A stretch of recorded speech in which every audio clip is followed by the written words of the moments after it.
Hello. Welcome to the Texas Public Policy Foundation. I'm Alicia Pierce, the Vice President of Marketing.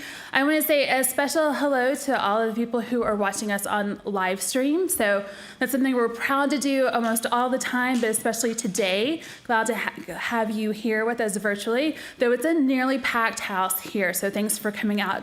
Those of you who are here enjoying the Chick-fil-A.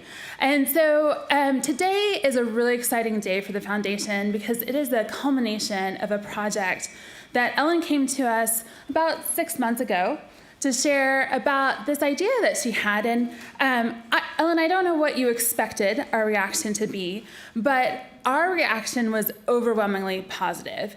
And the more we talked to Ellen and the more we talked to other people, it became clear that there was this need for this topic, that we needed to talk about how we can encourage women, especially right-of-center women, to engage in their communities and to talk about the ways that they can be a part of the process in a way that maybe we haven't talked about before, and to talk about it in a positive, empowered way. So start off with a podcast, and then it has become a book. And now here we are. Ellen's having these launch events, encouraging and talking with people firsthand. And we're seeing a lot of people engaging and talking about ways that they can be a part. And so many women have said how inspired they are by Ellen's story. As well you should be. Because Ellen, who is a senior fellow here at the Texas Public Policy Foundation, is also much more than that.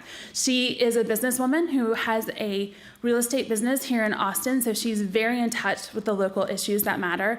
And previously, she was the youngest ever elected woman to the Austin City Council, where she was an example and a leader on conservative issues and a voice for those of us who are interested in seeing that our city is run in a way that is practical and based on conservative principles.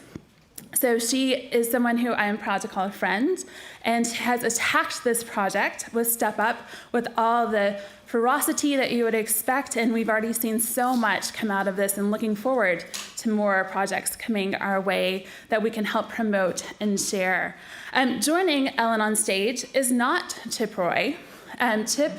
Congressman Chip Roy was unable to be here, taking care of some business in Washington. But frankly, I think this might actually be a better conversation because Jason Isaac, and I'll let him tell a little more about this, and Ellen have a long-standing working relationship. And I think it will be really exciting to hear some of that firsthand knowledge and explore some of that topic while we're here today.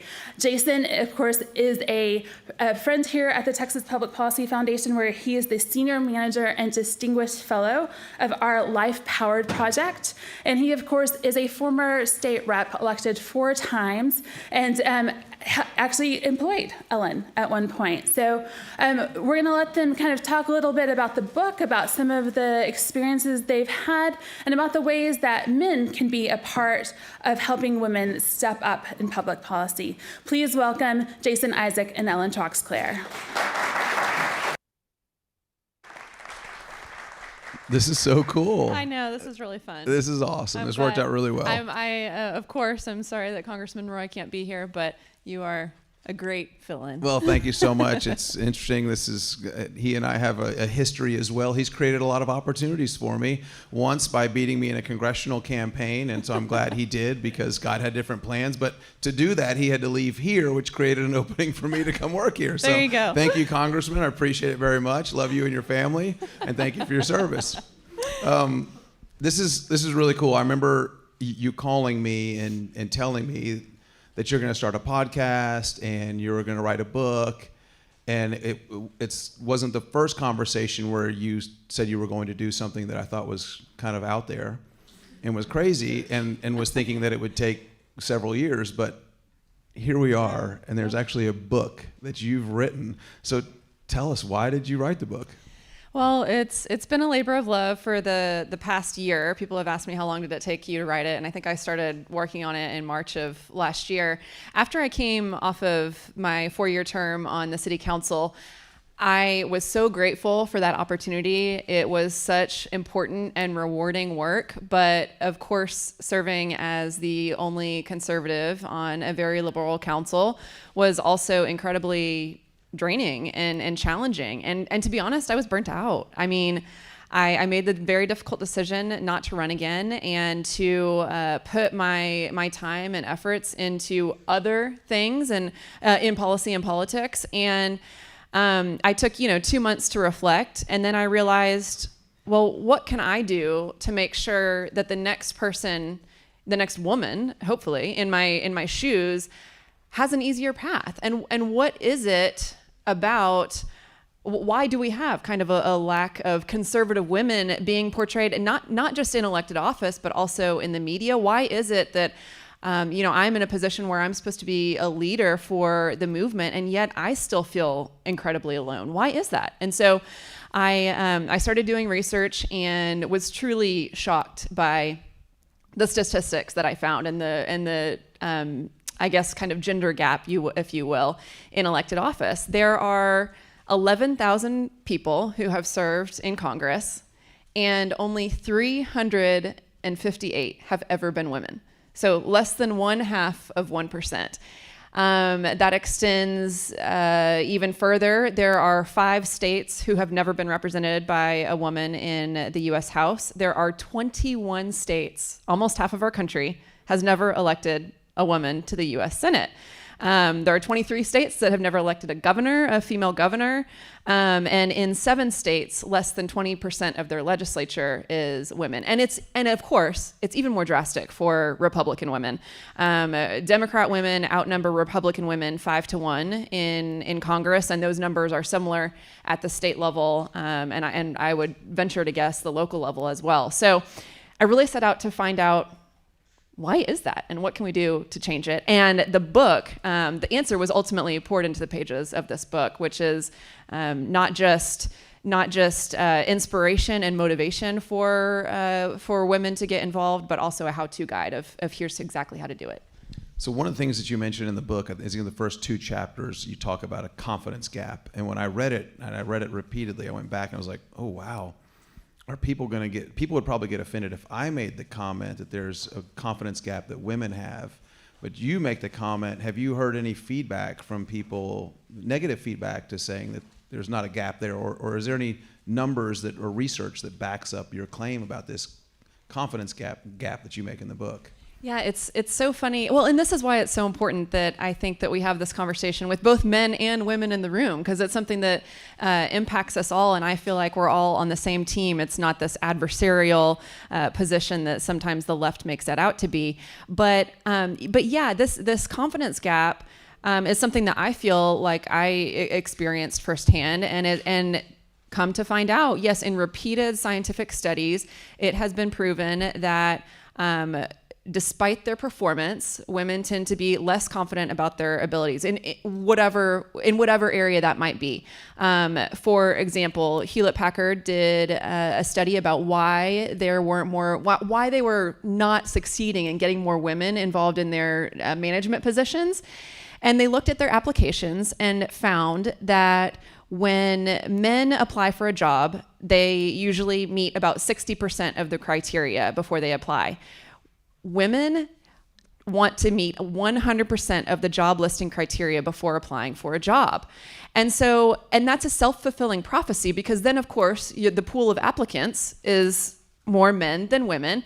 A man is more likely to get hired for that position and be promoted, into further leadership positions from there. But it starts even earlier. There was a group of students who took a science test, and even though the girls and the boys performed equally well on the science test, the boys were more confident in their performance, and the women were not only less confident in the results of their test, they thought that they did not perform as well, but because of that, they were less likely to enter a consequential science competition. So it's this pattern that really even goes back to school days, that now that I know about it, I really want to be whatever. And I have to say, this is yet another step outside my comfort zone. I mean, I never thought I would run for office. I definitely never thought I would write a book. But what inspired me to do it is this research and finding out, well, if I can tell my story and share how I was a 29-year-old Capitol staffer without any political experience in political office or without a political science degree. And by sharing that story, I can inspire other women to do the same. That's great.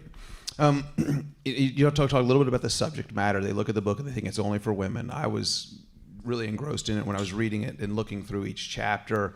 But you also argue that men are a critical part of the conversation. Why is that?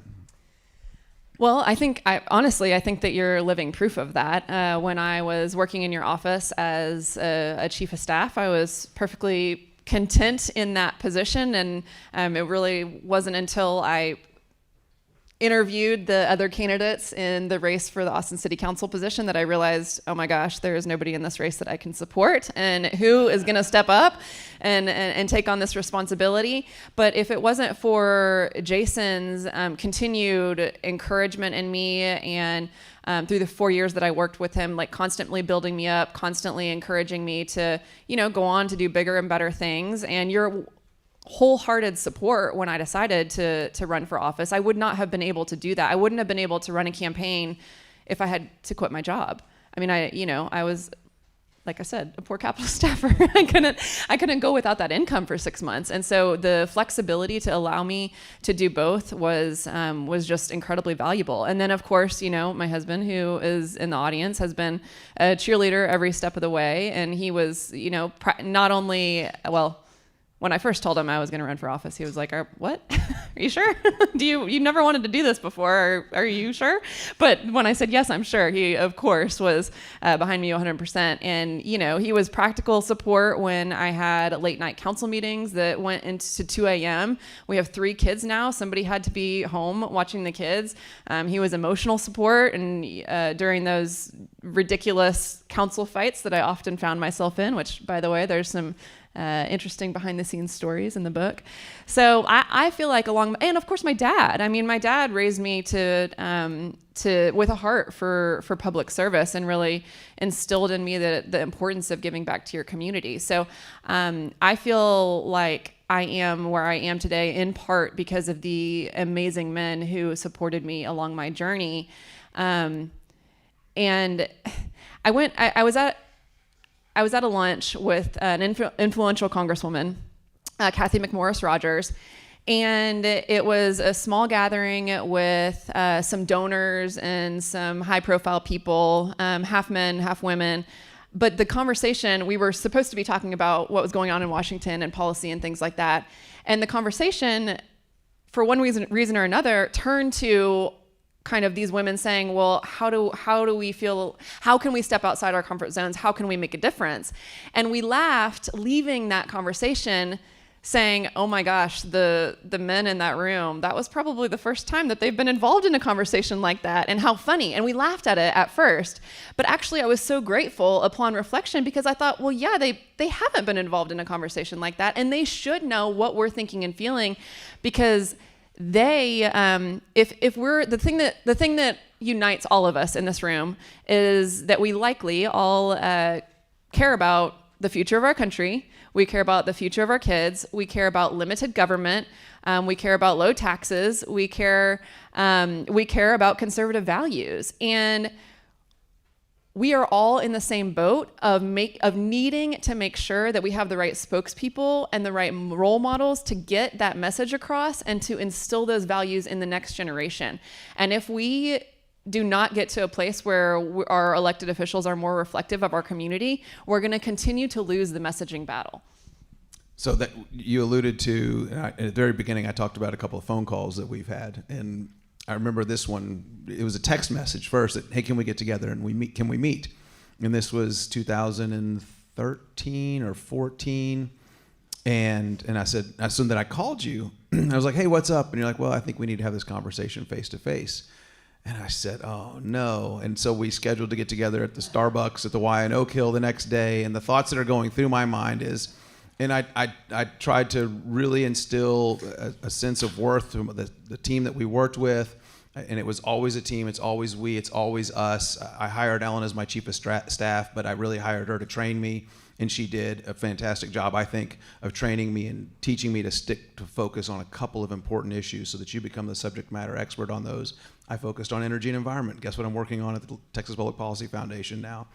But the thoughts that are going through my mind is that she's pregnant, or that a senator is stealing her to be his or her chief of staff. And those were like my two biggest fears. I'm like, I feel like I'm about to lose Ellen. What's going to happen? And so then we met, she's like, talks about interviewing other people, and you felt like you were the best option. And I said, I support you 100%. Let's do this. You're going to win. And then she tells me, she says, well, if I do win, I have to leave. And I said, I take all that back. Well, I'm not helping you. I can't handle that. But I really did it. It put some anxiety on me, but it was one of those times where I thought we've got to build people up, and that's what you're doing now with your inspiration. We recorded your podcast yesterday, and we talked about our involvement with the American Council of Young Political Leaders, and how I went on a trip to Northern Ireland and kept seeing all these women members of Parliament come in. They kept coming in, and they were talking about how they're trying to get more young girls involved and to run, and so it inspired me to come back and create a Young Women in Leadership program where we would bring high school seniors in to spend a day with me at the Capitol. It really started with your inspiration by running for city council and then having to go through a runoff and then winning that seat and serving so well. So I wanted to share that story about that phone call because I think it was important to me. It was a tough loss, well, even though you won. And in that program that you started of having, it was at high school? Yes. High school students come in and sit with you on the House floor for a day and vote for you. It's like that experience is going to allow them to be able to envision themselves in your position in the future. So I think that in and of itself, thank you for looking for the opportunity to provide that confidence to those girls. And I think that you will find that they are more likely to get involved in policy and politics because of that day that they spent with you. Well, I hope so. And that's the numbers are very similar. We talked about this again in your podcast. I encourage you to listen to our podcast, Step Up. Over 4,000 people, and this is as of 2017 because I haven't looked at the numbers lately, but as of 2017, over 4,000 people had been elected to the Texas House of Representatives. And at that point in time, only 155 had been women. And I recognize this incredible disparity. And so we do need to put people in these positions so they can envision themselves there. And so when you hand a high school senior the gavel and she gets to bang the gavel on the dais of the House of Representatives, that's empowering. When they get to sit in a desk. And so if there are members of the legislature that are watching, I encourage you to do this. Let's get young people in these positions so they can envision themselves serving at a later date and pushing that vote and actually casting votes. I remember I walked up to one of the young ladies. I said, you just killed that bill. And she's like, what did I do? What did I do? And I said, you did what you were supposed to do. And she's like, all right, great. Well, and I do think that translates ultimately expanding our diversity. I think that diversity, of course, is important. I argued when I ran for city council that even if you're a Democrat, you should vote for me because ideological diversity is important in any elected body, and we have to have a variety of opinions. And I really think, on one of my podcast episodes, I talked to a Patricia Rucker who was a stay-at-home mom of 5 with 2 special needs children before she got frustrated, and she's from Venezuela. She's an immigrant. She came from a country where she was very, repressed, and she saw that our country was going in the same direction. And she said, I can't stand on the sidelines and do this anymore. Well, long story short, she becomes a state senator in West Virginia, one of only 3 women. And she is one of the only people, even in her Republican caucus, to oppose a gas tax when it comes up for a vote, because she said, I'm a mom, I drive a van, I have 5 kids, I can't drive a Prius, I can't ride a bike around town.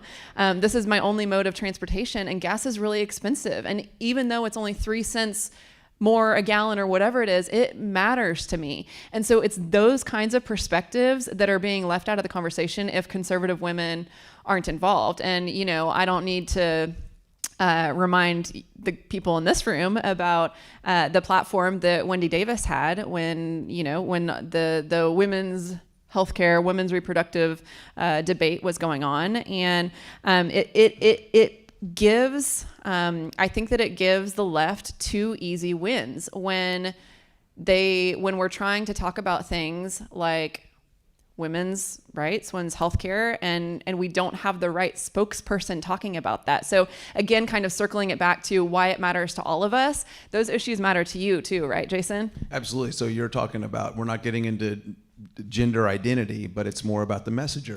Right, that people right. can relate Well, to. and this is I'm glad you brought that up, because I don't want you to come away from this conversation is thinking, well, Ellen just wants us to vote for women no matter what. I didn't vote for Hillary Clinton because she didn't represent she didn't represent my values, and I didn't think that I didn't agree with her policy positions, and I didn't think that it was going to be the right direction for our country if she was elected president.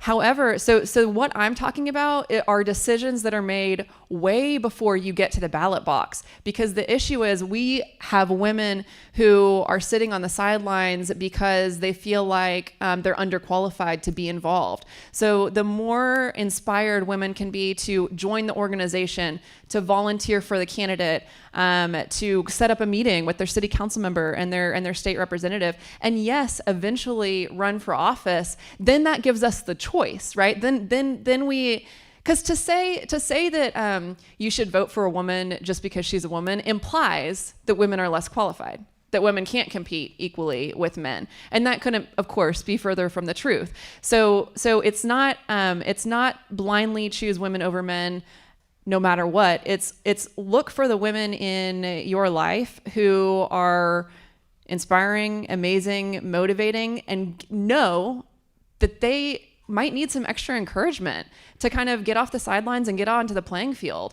And I think that once we do that, I really think that there's a sleeping giant of conservative women in this country who are frustrated and fed up. We feel completely ignored by the media. We feel unrepresented in elected office. And we're tired of the left having the right to speak for us at all times. And the only way that we can change that, it's up to us. It's up to us to do something about it. And the only way that we do something about it is we take the next step, whatever you're already doing, because people in this room are already probably somewhat politically inclined or politically involved. Whatever you're doing, do one thing more. Do one thing more. And one of the quotes you put in your book is Henry Ford, whether you think you can or you think you can't, you're right. And I use that to coaching is so much. And I talk to the boys that I coach. Get out of your comfort zone, do one more, make mistakes. We actually cheer mistakes at the practices that I coach because I applaud them because they're doing that one thing that they didn't know that they could do, and they're probably going to mess up the first time. Mm-hmm. And a lot of us do. None of us are experts out of the womb at anything. We've got to learn and we've got to study, so I love that. It's interesting, 2 years ago, Time Magazine ran a cover with these pictures, small square pictures of all these women that were running for office, record numbers of women running for office. Not coincidentally, because it's the media, they were mostly women that were on the left. And now you have women on the right in record numbers across the state and across the country that are stepping up, that are taking your challenge. You won't see a picture on the cover of Time Magazine of conservative women running for office, which is appalling. Yeah, I mean, it doesn't fit into their narrative, but I just feel like that's what they want us to think. They want us to feel isolated and alone, and that if we speak up, we will be ridiculed. And so to the extent, and that's what motivates me to continue speaking up, because I feel like people in Austin and across the country need to continue to have a voice that they can identify with. And the message is getting across, because I think we had twice as many women in this congressional cycle on the Republican side running for Congress than the last cycle. So people are getting frustrated and they are stepping up to do something about it. And I hope that this book will be a resource and a guide. I didn't just want it to be enjoyable and entertaining. I wanted it to really spur action. And so that how-to guide, how to get appointed to an appointed position, how to, of course, running for office there's no better way to make a difference than by being the person who gets to cast the ballot, right? Gets to cast the vote. But if you're not in a place where you can run for office, there are so many other things that you can do to make an impact, whether it be an appointment or volunteering and I just feel like sometimes we don't know where to start, so for every friend, not only for you, but you can buy a book for all of your friends too, to give them some motivation and a how-to guide to get involved. Yeah, I mean, it could be simple things like your HOA board if you're in an HOA, or MUD board if you're in a municipal utility district, because believe me, they are looking for little nickels and dimes of our money to grow their power, and we need people that are on the right and women to step up and do that. Let's talk a little bit about role models. There's actually some young women in the office or in this theater today, and I love it. I think it's great, and I want to share a story because you were part of this story. In 2013, we got a call to the office of a dad, said, I'd like to schedule an appointment with Representative Isaac for I think she was 13 at the time, for his daughter. And so I said, okay, I go in very early. Can we meet at 6 o'clock at the donut shop in Dripping Springs? And for me, this is a lesson. I'd like to tell a story so much because we show up at the donut shop at 6 o'clock and he's there and his daughter, and he looks over at his daughter, and I think this is the most empowering thing I've ever seen a parent do to any child. And he looks at his daughter and he said, "You called this meeting." And he did not say a word after that. And all of a sudden, she starts pulling out these 3-ring binders and talking about banning the sale of shark fins in the state of Texas. I'm in a landlocked district in the hill country. We don't have any sharks. Yeah, we got land sharks. But she's asking me to help ban the sale. She hands me a documentary of a movie, and she says the actor's really cute. And we did. I actually watched the documentary. She had model legislation from other states that had passed.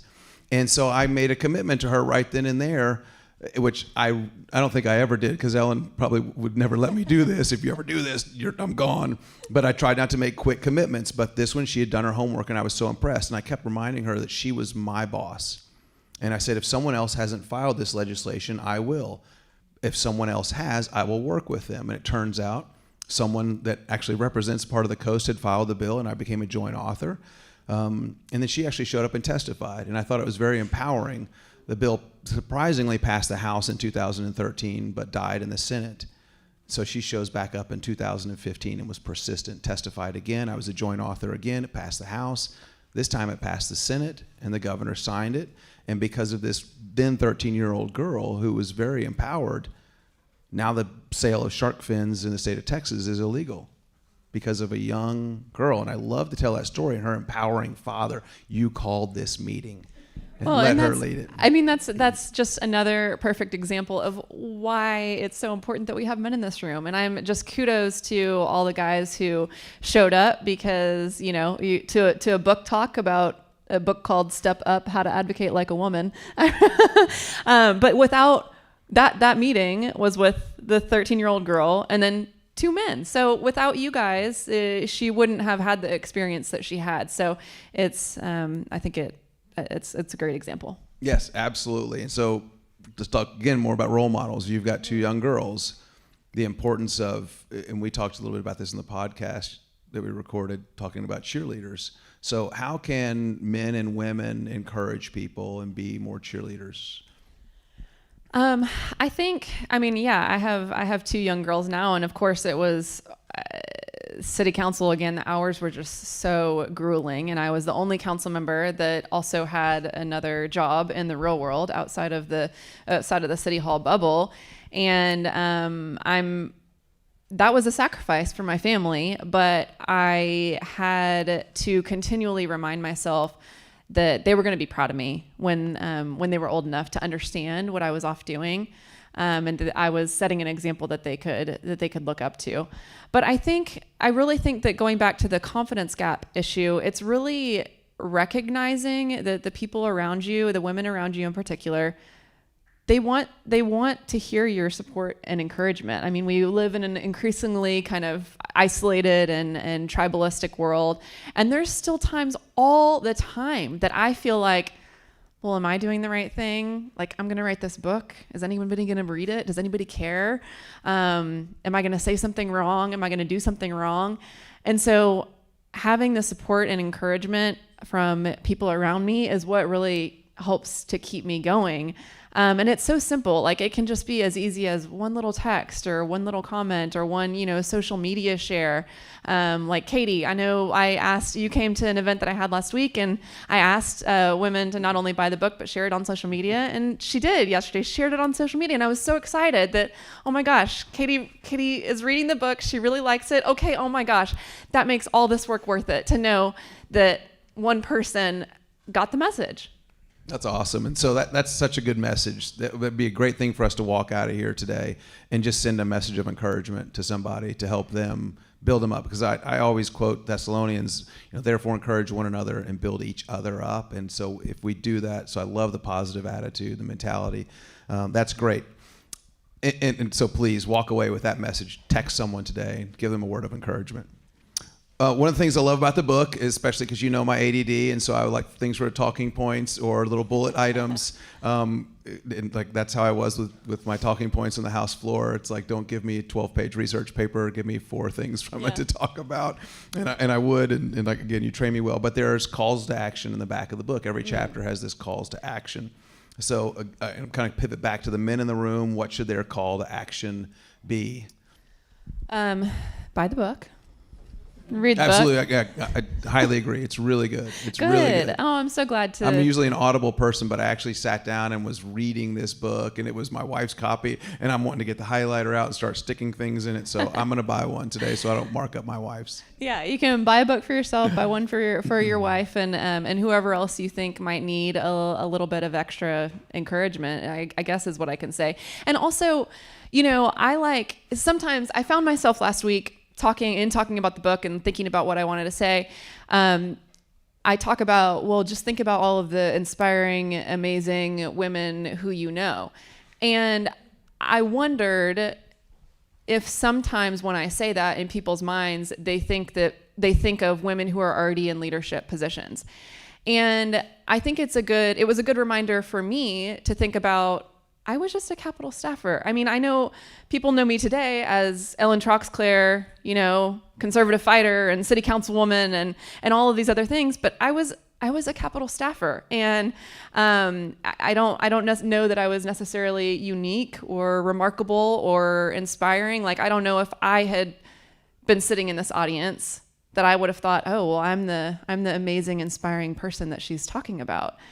And so just know that your encouragement, that Jason's encouragement, that my husband's encouragement helped me to become what I am today. So it's not just look around and see who's already doing great things. It's look around and see who has the potential to take that next step and to become what they're meant to be. It's awesome. A quote that I mentioned yesterday: you can't consistently perform in a manner which is inconsistent with the way you see yourself. So I'm going to tell you a little secret or history about myself that I probably never shared with you, but I was in... We spent a lot of time together. We have. Curious but this to know. As I was reading the book, a dream came true for me. When I was young and I was reading textbooks in school, I would see people's names in the books. And I always thought, I want to have my name in a book. And so I thought, well, what can I do to get my name in a book? And I thought, well, maybe I can serve. And so my family was in the military. A lot of my family in the military lost a close family member in Vietnam. And it was an inspiration for me and I remember going to his service at Arlington Memorial Cemetery just outside of Washington, D.C. And I thought, I'm going to serve. At some capacity in my adult life, I'm going to serve. And maybe that's how I get in a book. But I was inspired at a young age to run for office, and I visualized myself doing that. I visualized seeing my name in a book, and I actually did for the first time reading your book. Aww, so that's so awesome. It was, that's kind of one of those little goofy things, but you made dreams come true. And so, so it was cool, and it was in there twice. Oh, thanks. Thank you. Thank you for sharing that. If you get to the acknowledgement at the end, there's another one. Okay. That's how I saw the second one, was in the acknowledgements. It was flattering, and I was honored, so thank you very much. Any other key takeaways from the book that we should talk about, or how can we buy the book? How can we, besides right here, are there other ways, and how else can people get involved? Sure. I'm trying to think if there are any more key takeaways that I wanted to make sure to mention today. Like I said, not only there are stories from female leaders from across the country that I think will provide inspiration in the book. There are, I chronicle, the very last chapter in the book is a chronicle of the ride-sharing debacle that the city of Austin went through and the kind of behind the scenes what really happened. And you'll have to read the book to find out, but ultimately, one decision that I made in the back of the city council chambers after an incredibly grueling year of talks and meetings and fights on this issue, I was a swing vote, and there was one opportunity that I had to either send the issue to a public vote, or to give in and go with the compromise that the mayor had come up with. So you can read about my thought process behind that critical vote is what it's called. And thanks to Michael Searle, I just have to give a shout out to Michael Searle, who's in the audience, who was my chief of staff during that time, for another man who just paved the way for me and provided me with amazing support while I was on council. But if you're asking how you can help, in addition to purchasing the book today, and I'm happy to sign it, you can write a review on Amazon. Those really help. I cannot believe when the book first launched last week, it hit #1 on Amazon. And so I can now say that I am a national best-selling author, which is very surreal, but very cool. But Amazon, so buy a book today, but also later, if you want to buy another one, Amazon.com is a great place to do it, because it helps me get up there in the rankings. And leaving a review, honestly, it just makes me feel legitimate. When there's more than 3 reviews, I feel like a real person, a real author. I don't know. Were there any more takeaways that I wrote down? So let's talk podcast. Oh, podcast? What about it? What's it called? Where can people find it? One more thing I want to mention. If you're a part of an organization and you want me to come tell my story and inspire and motivate women or men in your organization, let me know. I'd love to speak to them. Okay, I think that's it. Podcast. So podcast, I'm so grateful to TPPF. I mean, I didn't know what I was going to do when I left council. I knew that the passion that I had for good public policy wasn't going away.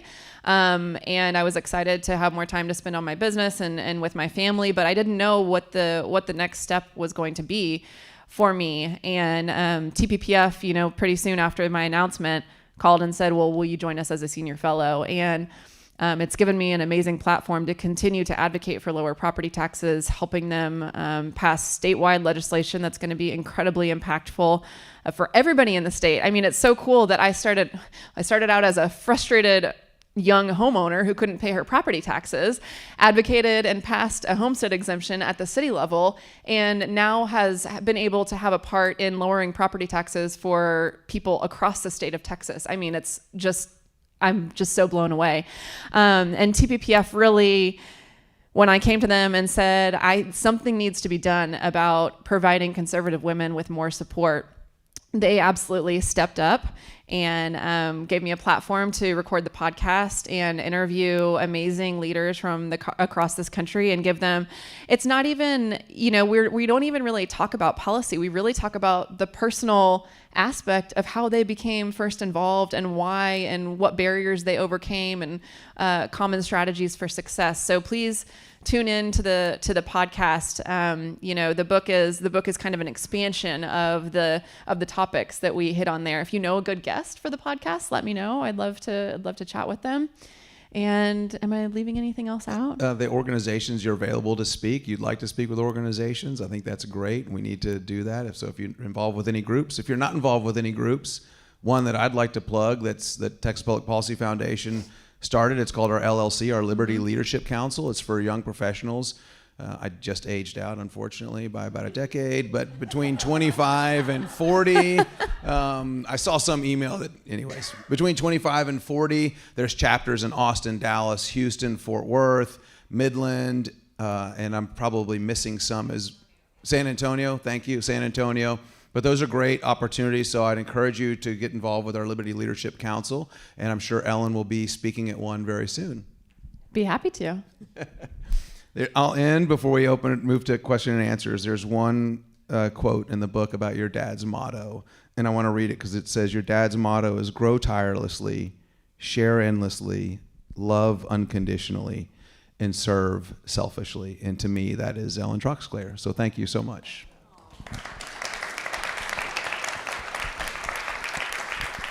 And thanks, Dad. I think he's watching on the live stream. He and my mom are in South Carolina. So thank you, Dad, for instilling that heart for service in me. And I hope I've made you proud.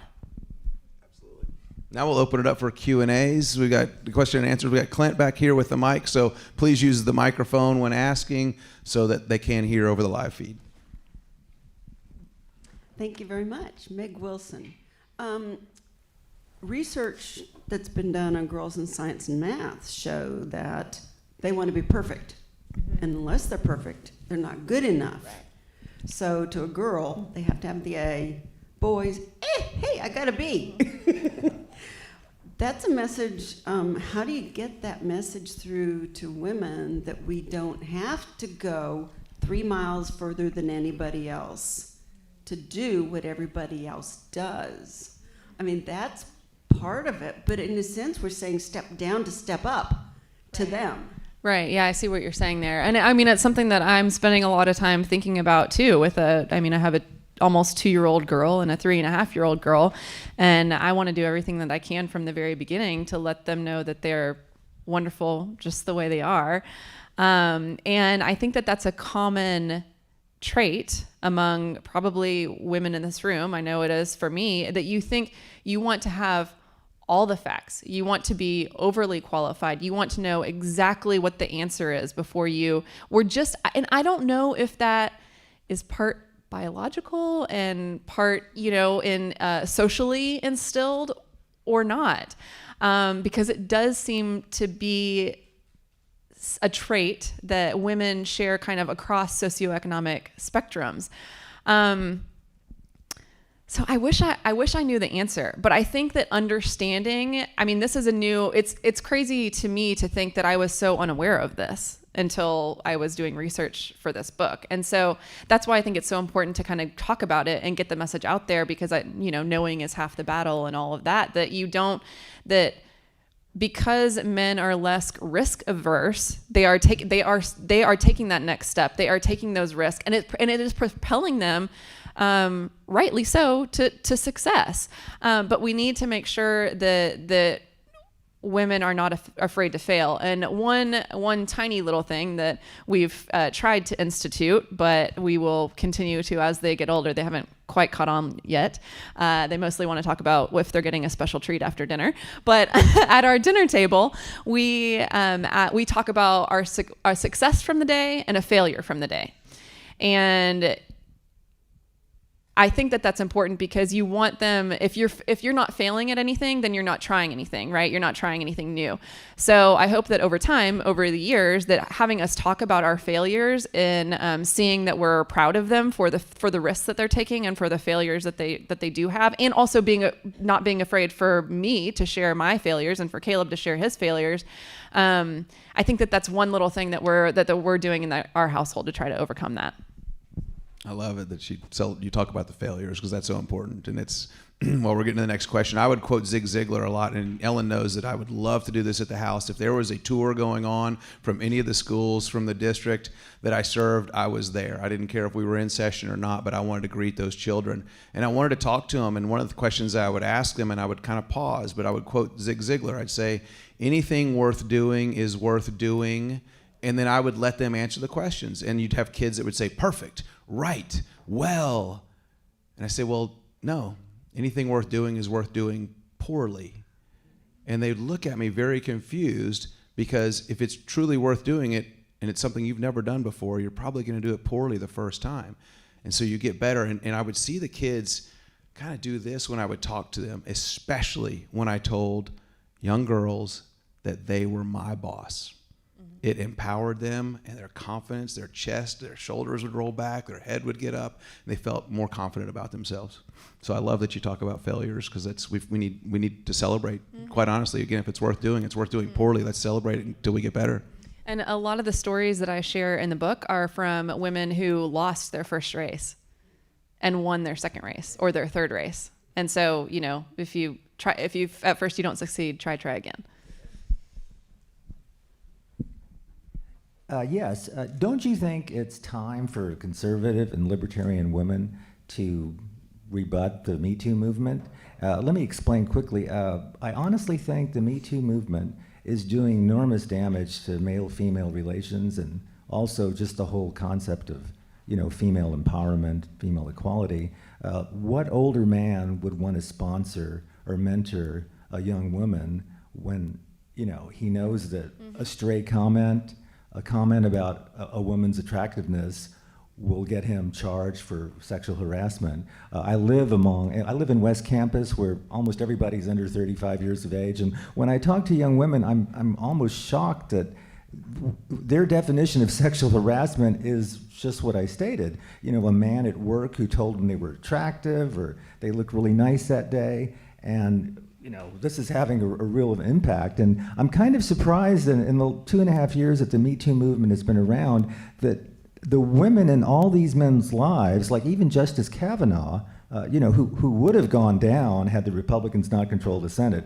He would not be on the Supreme Court if the Democrats had control. I'm just surprised that more women in the 2.5 years since the movement came around haven't stepped up to say, hey, my ex-boyfriend, or, he's not a predator, he's not an abuser, he's just a flirt, that's all he is, and, I married the guy, so he's really not a bad guy. And is there a movement? I haven't seen it. If there is a movement of women who are now rebutting the arguments of the Me Too movement, I just haven't seen it. There's a whole chapter in the book on Me Too. So you are kind of hitting on something that has occurred to me as well. I mean, I want to say first and foremost, Me Too movement has rightly brought to justice a lot of really horrible men. So there were some good things that have come out of the Me Too movement. And, we need to know that it's not okay to treat women that way. But like all good intentioned things, sometimes there are unintended consequences. And I do think that one of the unintended consequences you see that it is harder for men like Jason to have to personally mentor women that they want to support and bring up. I think it's called the Billy Graham rule, and that he kind of made a rule that he's not going to be alone with any woman besides his spouse. And that has kind of continued. Mike Pence has the same rule, and there was a recent governor who was asked to be followed for the day by a female reporter, and he said, "No, I'm sorry, I don't feel comfortable. I've made the decision out of respect for my wife, basically, to not be alone with woman." And she wrote this horrible piece kind of condemning him for that. But I just don't know how you can blame him for, first of all, maybe respecting his marriage. And then second of all, it's not that he didn't trust his spouse didn't trust him. Like, it doesn't have to be about any of that. It could just be, I don't want to be wrongfully accused of something, and appearances is everything. And so I'm going to make sure that I'm not in a situation that could lead to that. So, I do think that we need to be aware that there are some unintended consequences related to that. As far as a movement coming up, I don't know. I think we're kind of busy making our way with a lot of other things right now. But I do think that it's helpful to be aware of it. What we all want to know is there another political office in the future of Ellen Troxclair? And if you could get any office you wanted, what would be that ideal office for you? There's a loaded question. Wow. I really don't know what my future holds. Like I said, I really am so grateful for the opportunity to have served on council. And while I feel like I am truly living out what I'm supposed to be doing right now, when I made the decision not to run again, it was so grueling. I went back and forth, and 1 month I was going to run again, 1 month I wasn't going to run again. And ultimately we prayed about it, and I waited for that feeling that I was doing the right thing, and this is what I was supposed to be doing. And when it came down to it, I did not have that feeling. And the first time I had it so clearly. I mean, I just woke up one day and knew in my heart that it was crazy, but that it was the right thing for me to do, to run for city council. And I didn't have that conviction the second time around, even though I didn't know what the future held. And now, a year later, serving as senior fellow at TPPF, doing the podcast, doing the book, I really feel like outside of elected office, I've been able to have possibly even more of an impact as I did inside elected office. So, while I'm not shutting the door on it, and certainly if there is a need and an opportunity, I'm gonna practice what I preach, and I'm gonna step up and do my part. But I don't know what that looks like right now, and I really feel like from the feedback that I've been getting on the projects that I've been working on, that I'm doing what I'm supposed to be doing. So I think you talk about this in your book. It's talking about being guided by your frustrations, and that's my terminology that I've used in the past. So let that be a warning to anybody out there in elected office. Don't piss me off. Yeah, don't frustrate Ellen Troxclair. If I get frustrated enough, I might run again. That's right, Here we yeah. go. Cut property taxes. Yeah. Speaking of being shall we say, peed off, our current crisis here in Austin happens to be the homeless crisis. There's currently a petition drive going around to try and get it on the November ballot to get it rescinded.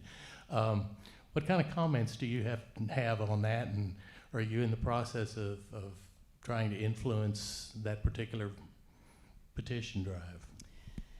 So, I mean, I don't think that anybody in Austin thinks that our city is better off now than it was a year ago before these ordinances were passed. I think it's really sad to see the increase in crime, not just, I mean, honestly, again, from the homeless and to the homeless. I mean, they are being put in a more vulnerable position because of the environment that the city has created. And I think it's really a shame that there isn't a recognition that maybe a mistake was made from our mayor and our city council members. I think that we are setting up our city for a cycle of continuing to have this problem increase. I would certainly I think I have signed the petition, although you have to mail it, have to sign the actual petition now, and would definitely support a reinstatement of the ban. I think the governor has set up a temporary housing that people could take advantage of. I think the Mobile Loaves and Fishes and the project that Alan Graham has created and Community First Village is absolutely breaking the cycle of homelessness and transforming lives for the better. I wish we would take a look at his model and do everything that we can to support him instead of throwing resources at a problem that we have no outcomes for. There was a panel the other day. There was a panel the other day on homeless issues, and all of the experts were there. The city, the ECHO, and they were all talking about all the programs that they have. And somebody asked a question: how much total money, local, state, federal, how much total money is being spent on the homeless problem in Austin? How much resources are going to support homeless? And no one could answer the question. So if you do not know how much money is being spent to begin with, how can you then turn around to the taxpayers and say that more money is the answer? It's just ridiculous. And so, I think we have a pattern in the city of making funding decisions without requiring that outcomes match the level of funding and that we have results that are reasonable. And so, I don't know. It's incredibly frustrating. And I think it's an issue on the bright side that has brought both Republicans and Democrats together, because they both see the kind of error of the decision. And I also have had a lot of people reach out to me wanting to run for office, wanting to run for city council because they're mad about this issue. So while it is a shame, the silver lining is it's getting a lot more people to pay attention to city council issues and to hopefully step up and run themselves.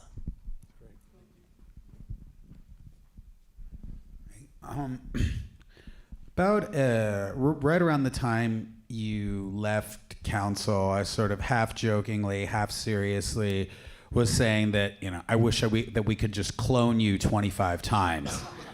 But the reason that I've always said, kind of felt that way, is that the two things I think we're missing in a lot of candidates, and even more so elected officials once they win, are people who can discuss issues beyond the same 5 right-wing cliches that people always use, and B, people who will actually do what they said that they would do once they get into office. And I think one of the really unique things we saw from you during your time in office is that you male or female, you're like off the charts on both of those courts. So, do you think that there's anything that, is sort of just unique to Ellen Troxclair that maybe other people don't have as much? Or B, how can we cultivate those two things to turn this into a more sustainable long-term thing? Well, thank you for the compliments. I think that there was a newspaper reporter who asked me what I was most proud of, during my time in office. And that's what I said. I said, I feel like people who voted for me believed that I did what I said I was going to do. And I'm incredibly proud that I kind of left office with the integrity, knowing that I always followed my conscience, whether regardless of kind of political pressure or what other outside factors there might have been. I always just really tried to do the right thing. And I think, on the first part of like, how do you cultivate those kind of candidates? I ran out of that frustration. And I think that helped me, even though I wasn't a polished candidate, even though I'm not a great public speaker, even though I didn't have whatever it was, ducks in a row. I was running for the right reasons because I was passionate about making a change. I was frustrated about high property taxes, and I was motivated to make a change. So I really think, I always ask candidates who want to meet with me, why are you running for office? And it seems like such a basic question, but you would be amazed at the number of people who don't always have an answer for that. And for me, it was so clear, because property taxes are too dang high, and we've got to do something about it. So I would say maybe look for that in the candidates that you're thinking about supporting. Why are they running for office? Is it because it's something that they've always wanted to do, or is it because they have a passion project and they're really motivated to change it? And I guess on the second question about it's a struggle, and it's again something that I talk about in the book. It was a struggle every day to know, to know what the right answer, where do you compromise, right? Because I knew that as one of 11 and the only conservative, I wasn't going to get everything done that I wanted to get done.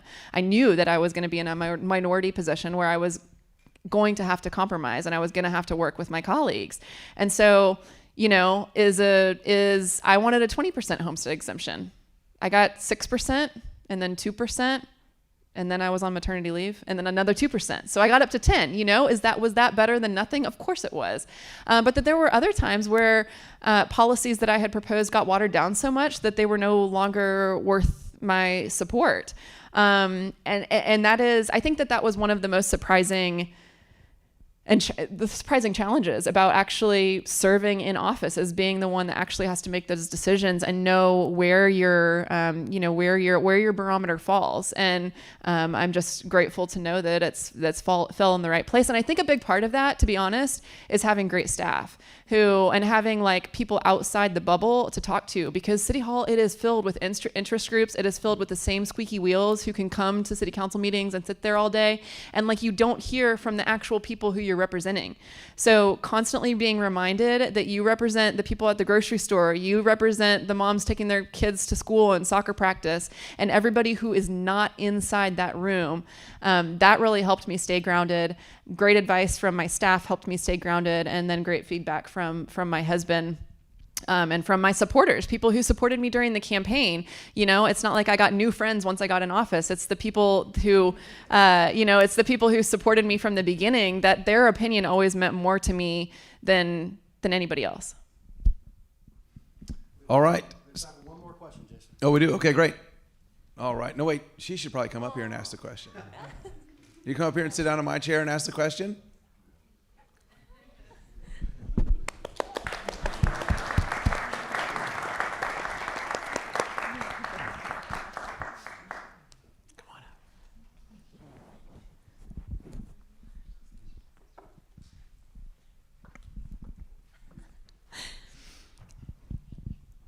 Hi, how are you? I'm good. I haven't had a chance to say yet how grateful I am for your dad, who also served as my chief of staff after Michael. So thank you, Brian, for everything that you did while I was on council. How are you? I'm good. I was just wondering, did you like writing your book? Did I like writing the book? It was a lot harder than I thought it would be. And it's a relatively short book too, but it still took a really long time, and it went through a million different iterations and tons of different editors, and I still think that I could have written a totally different book today. So at some point I just had to say, you know what, this is my truth, I'm sticking to it. It's good enough, and putting it out there is the most important thing, right? It doesn't have to be perfect. Just go ahead and complete it and put it out there. Thank you so much for being here today. You're welcome. I really appreciate it. Thank you, guys. This has been such a wonderful event. So, books, I think my mic's already gone. Well, I got axed quick. They misspelled Harper up here. Books are going to be available for purchase right outside the door. Let's go wear Ellen's arm out by making her sign so many books. There's a great deal if you buy 5 books, so please consider that. But please, let's give it up for Ellen Troxclair one more time.